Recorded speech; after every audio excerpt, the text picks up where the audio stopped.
गलिया ना घूमे भैरो भैया हो कि कहवा लिहली ना बहिनी मोरा बसेड़वा हो कि कहवा लिहली ना। हेरत हेरत भैया बाजज घरवा गइले ओ की ही अइली ना बहिनी मोरा ए बसेरवा हो की ही लेली ना। हेरत हेरत हम बाजज घरवा गइली हो कि एही अइली ना मैली लिहाले बसेड़वा हो कि एही अइली ना। गलिया ही गलिया से घूमई भैरो भैया हो कि कहवा लियली ना हो कि कहवा लियली ना बहिनी मोरा ए बसेरवा हो कि कहवा लियली ना। गलिया ना घूमे भैरो भैया हो कि कहवा लिहली ना बहिनी मोरा बसेरवा हो कि कहवा लिहली ना। हेरत हेरत भैया मलिया घरवा गइले हो कि ही लियली ना बहिनी मोरा ए बसेरवा हो कि ही लियली ना। हेरत हेरत हम मलिया घरवा गइली हो कि एही लिहली ना बहिनी मोरा बसेरवा हो कि एही लिहली ना।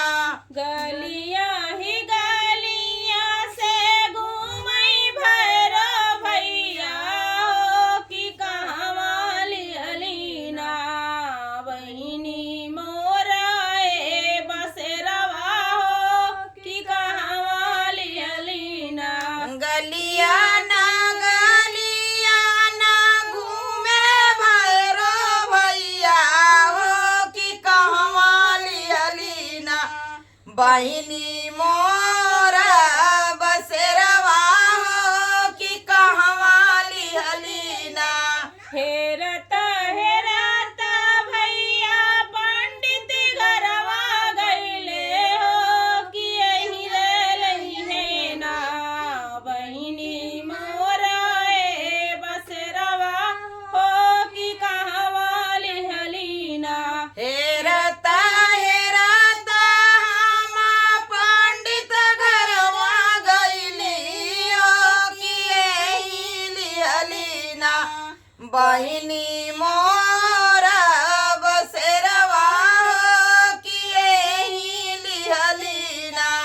गलिया ही गलिया से घूमई भैरो भैया हो कि कहवा लिहली ना बहिनी मोरा ए बसेरवा हो कि कहवा निकली ना। गलिया ना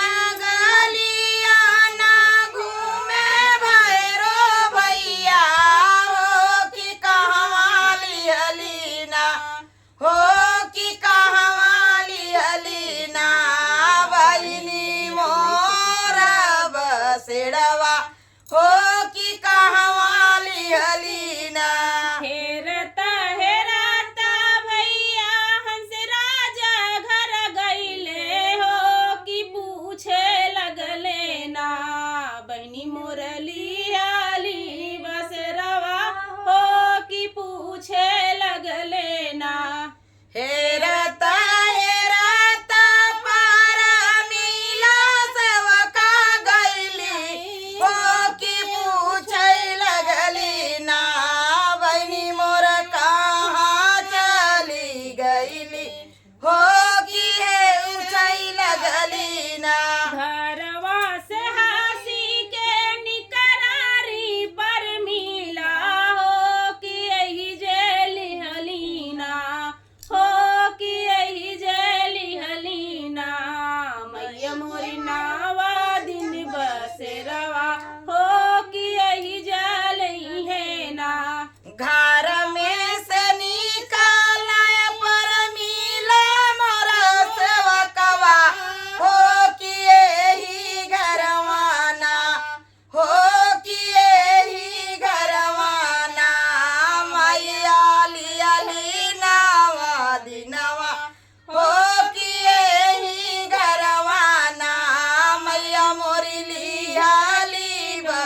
रवा हो किए ही घरवाना।